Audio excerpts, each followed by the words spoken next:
Kristen Price, and I'm so excited that you could be a part of another awesome interview with the Women Entrepreneur Series. I'm Kristen Price, your host, and I'm so excited to introduce to you Miss Leslie Hasler.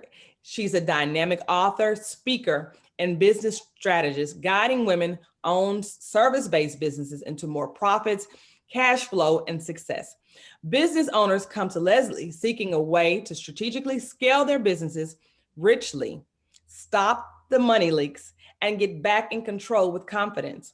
Using her more than 12 years of experience in business, finance, mindset, and more, Leslie takes multiple 6 and 7 figure businesses from cash strapped and struggling to profitable and thriving with her unique scaling rich method. Her genius has also been featured on stages, podcasts, and publications around the United States. Ladies and gentlemen, Miss Leslie Hasler. Well, thank you. Howdy. It's great to be with you here. Yes, Leslie, I'm so excited that you could be a part of this series. And, specifically, we are speaking on building confidence and connection, and also just joyfully being able to lead wherever we're leading in life as women entrepreneurs. So can you tell us, how did you get started in helping these businesses to scale? You had to have some type of background to be able to do what you're doing now. Yeah, actually, I started my journey in entrepreneur land about 14 years ago. And typically, I'll say, just like a lot of other people that may be listening, I found out on Wednesday I wasn't going to have a job by Friday. And that was really exciting. Haha, right? It was very stressful. And so at that point in time, I was in a different field and I had been working for small businesses. And it wasn't that I wasn't doing a good job, it's that there wasn't enough money to pay for me. And so a lot of times, if it comes down to the owner or the employee, i.e., me in that case, had to go. And so I really looked hard at what I was doing and what I wanted to do. And what I knew I wanted to do at the time is I wanted to be able to be with my kids. They were, oh golly, they were 1 and 3 at the time. And I knew I wanted to continue to do what I was doing, but I wanted to have the ability to control my own destiny. I was tired of trying to go find another job. Right. Because the industry I was in, that's really, there wasn't like these big corporate places you could go. You went to mom and pops. And Right. so I called that the accidental entrepreneur, and that was in 2007. And it's been a very interesting journey since then.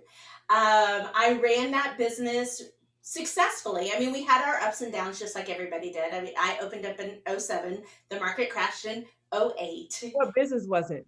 So I ran an interior design and construction firm. So we did design, construction, and home staging. Um, we started off just great. '08 hit, and I felt like I had been, I don't know, not sabotaged, but just like somebody had snuck up behind me, put me in a box, closed it with duct tape and all this stuff, and said, "Hey, figure out how to get out of this problem." So I worked on that problem for 2 years, not highly successful. During that time period, I call it the darkest period of my life. It really was the most depressing dark period of my life. And it wasn't until I decided to get help. I mean, I'm smart, I can learn, obviously, but I wasn't getting it. And so I was like, okay, this isn't just about me. I need to get some help. So I Yeah. got some help. We grew the business back 150% in 6 months. Wow. Yeah, we had a team, we had cash flow. I mean, things were really going well. But coming out of that, I really was left with, even after we got that growth back, really where we were at was the fact that the business kind of sucked my soul more than it fed my soul. And take full ownership in that today. But 7, 8 years ago, I couldn't see that I had created it. And therefore, I couldn't see a way out of it either. Right. And so I spent a couple of years kind of soul searching with God and asking the question, God, if it's not this, then what? What is it if it's not this? And was led into my current work, which is business consulting and coaching. And I will say, every bit of my journey I needed to go through to get to be the person that I am today, right? And to do the work that I have today. But Right. this is my playground. This is my joy. This is my passion. Um, totally different, right? So it's been a journey. There's tons of stories in there. I often tell people I have a MBA from the School of Hard Knocks, and I failed a few subjects, so I had to repeat it. I had to do some things more than once, but that's okay. That's what ownership is, right? It is figuring it out along the way. It's on the job training. Even if you have a degree in entrepreneurship, you're not prepared for this. It was kind of, I liken it to, if you knew what it was going to take to raise kids, would you have chosen it?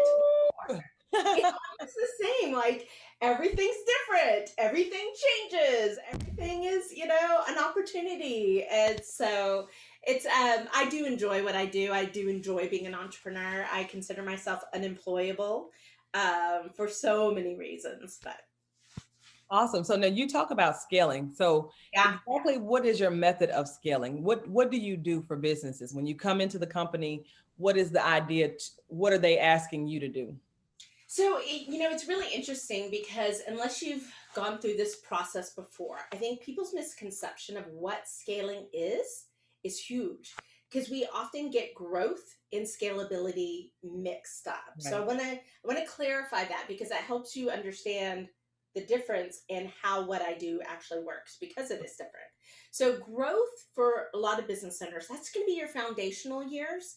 It's also going to be that time to where every dollar that you invest in the business is likely only returning a dollar in returns. So it's a very break even type of stage of business, if you will. But the Mhm. kicker is, it takes a while for that investment to happen. We think, okay, we're going to make the investment and boom, everything's wonderful tomorrow. But it's that 90-day or that 6 month wait period. It's almost like it's a CD in our Yeah. business. That is what really hurts business owners, because it's sucking the cash out of the business, Yeah. right? Scalability, scaling a business is about getting a multiplier. So when we're talking scaling, we're looking for those strategies that if you were going to invest that same dollar back into your business, you would get 4, 10, $100 in return. Wow. Now, it still might have a time period to be delivered, like that CD, Mhm. but because it returns a multiplier, it starts self-funding growth. And that's the biggest challenge for service-based businesses, Right. is is funding that growth. So what we do as part of our process, and it's really unique in that we look at the entirety of the business, and the first thing we're looking to do is find all those holes in your bucket, if you will. So if you Right. think of your business as a bucket, and it's got holes and stuff that's leaking out, and it leaks out in profitability, it leaks out in employees, it leaks out in time and productivity, we want to fix those holes first. Yeah. Because scalability, if you turn on the faucet again, why in the world do you want to spend all that time and effort and money? Because marketing is some of the most expensive investments. You've Absolutely. got a leaky bucket. So we'll fix that first. That's our low hanging fruit. We fix that first. The second thing we do is we go cash. We're like, okay, how can we activate cash in a business? And Mhm. I do a 5-day challenge about every other month. And day 2 is all about activating cash. And I've had people go, wow, I just freed up $500 a month. And I'm like, Oh. that's crazy. And that's not that's more like the normal story for people. So a lot of people, especially if you've been in business for a while and you've had some success, Mhm. you've got money at your fingertips. You just, because it's not big and sexy, it's not that shiny object type thing, you're ignoring it. So we just kind of put a lens back into the business and say, okay, where are we leaving it on the table, and Mhm. how can we capture that?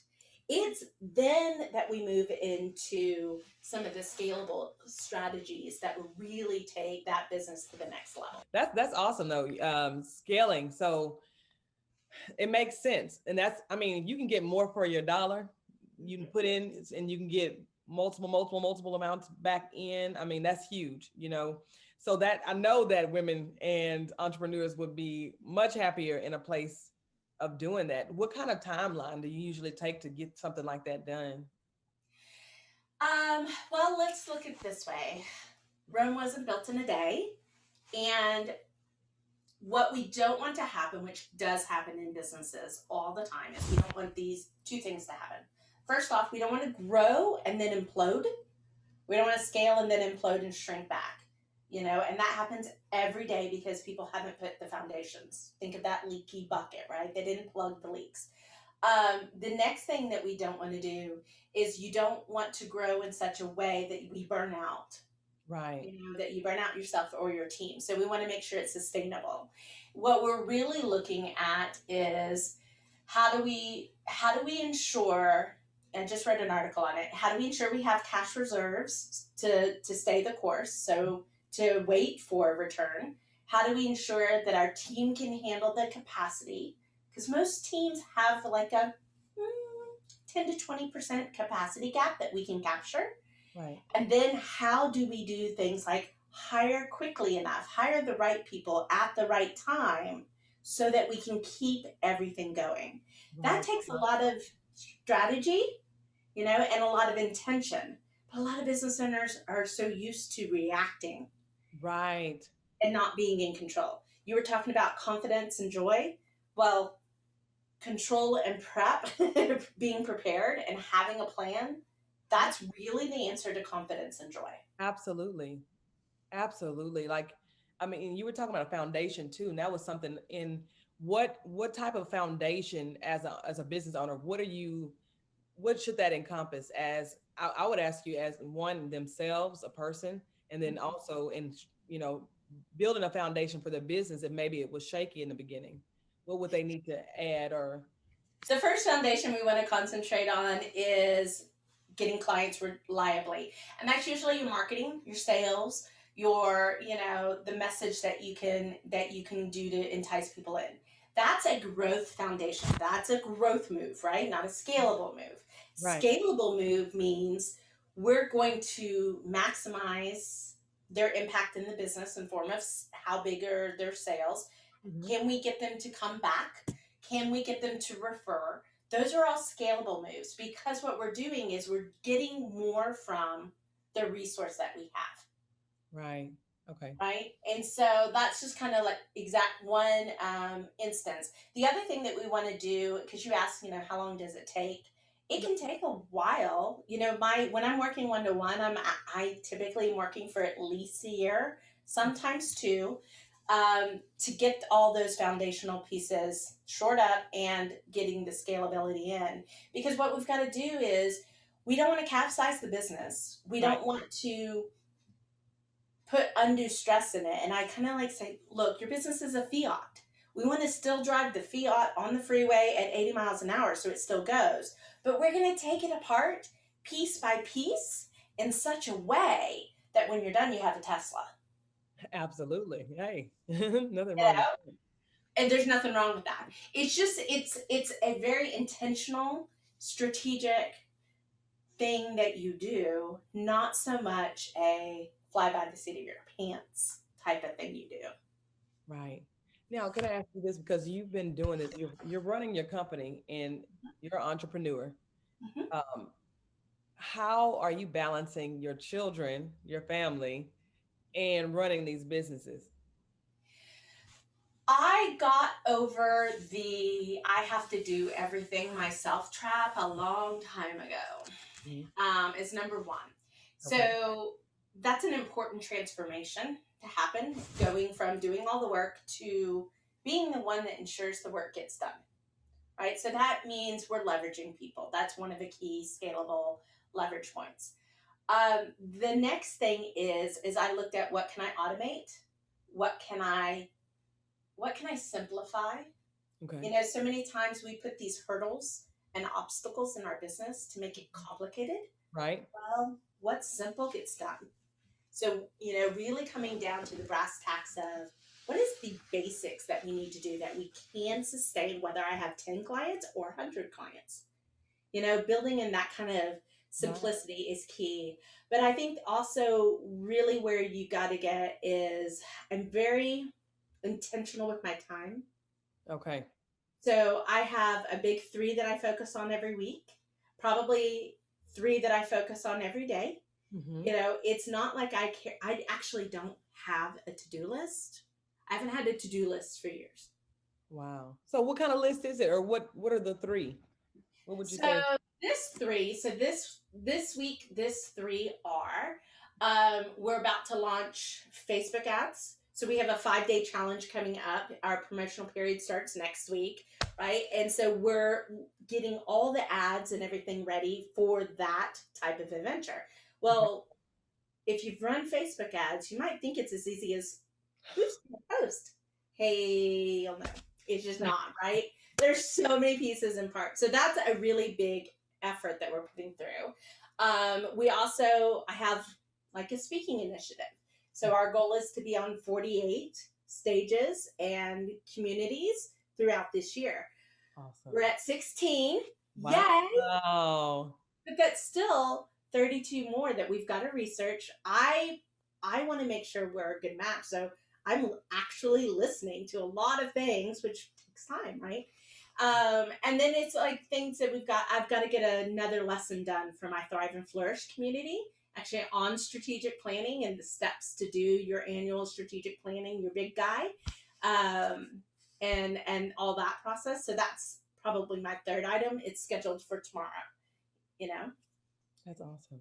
But the other part that I want to leave you with is as the business owner, really you need to focus on what's green in your calendar. So if you think about this, that's where do you find money?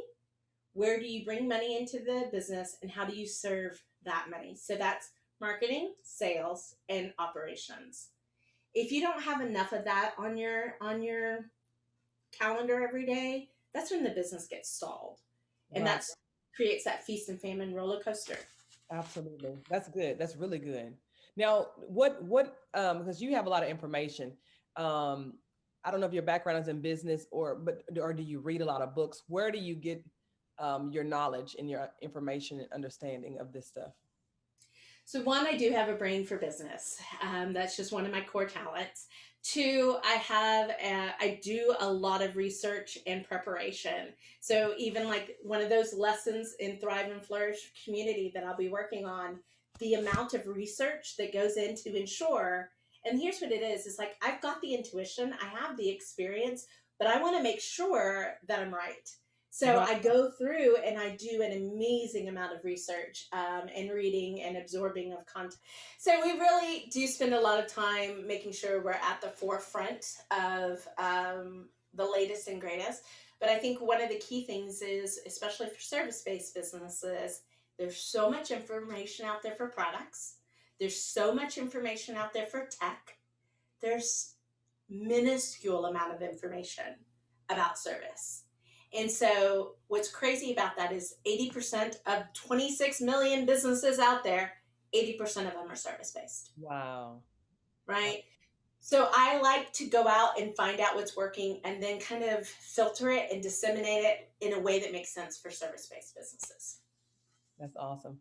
So, uh, books, would you encourage any books for the ladies to read to, I guess strategically grow or scale their business or just in leadership overall? Would you recommend any books? Yeah, one of my absolute must reads is Dare to Lead by Brene Brown. Renee And Houston. I think that's so crucial. And she'll say it there. You have to be able to have tough conversations as a business owner. You just do. And sometimes that's getting money from a client that owes you money. Sometimes it's getting supplies from a vendor. Who knows what it is? But you need that power. And I think that's really important. I think this follow up book that I'd give you is The Power of the Positive No. Hmm.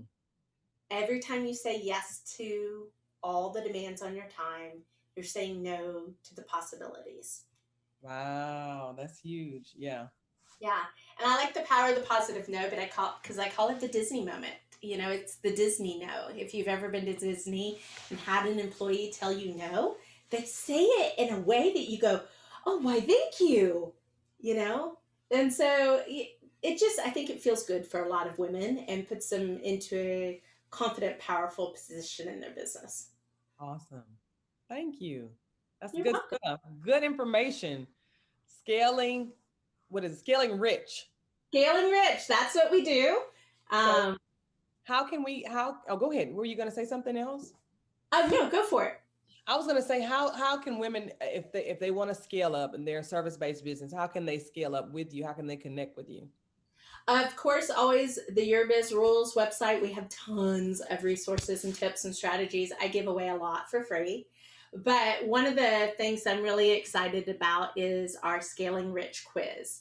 So, only about 12% of women owned businesses get to that point of scaling in a way that's profitable and sustainable. And we designed a quiz to help you see if you're one of them. Like, do you have what it takes? So you'll take the quiz at scalingrich.com. It'll give you your Scaling Rich persona, some tips, some inspirations, maybe some entrepreneurs that can inspire you on your journey. The feedback that we've been getting is that it's a really fun quiz to take and often spot on. Awesome. Do they go to your website? Yeah, they can go to either yourbizrules.com, it's right there on the homepage, or go directly to scalingrich.com. Okay, awesome. And you are giving a free gift. I believe the free gift is on your website, correct? That's the quiz, yes, because when you go through the quiz, we actually give you a free gift appropriate to where you are. We like to meet our community where they are and give them the right thing, not just everything. Wow, guys. See, you getting something else. Miss Leslie is blessing you guys with this. So definitely go to the website and check it out and definitely see where you are, where we can. Leslie, we're grateful that you could be a part of this event, and thank you for all that you do for entrepreneurs, for making it an exciting business and increasing that profit flow as they scale up and grow, and just continue to be blessed. And thank you again. Oh, you're welcome. Thank you for having me. It's been a pleasure.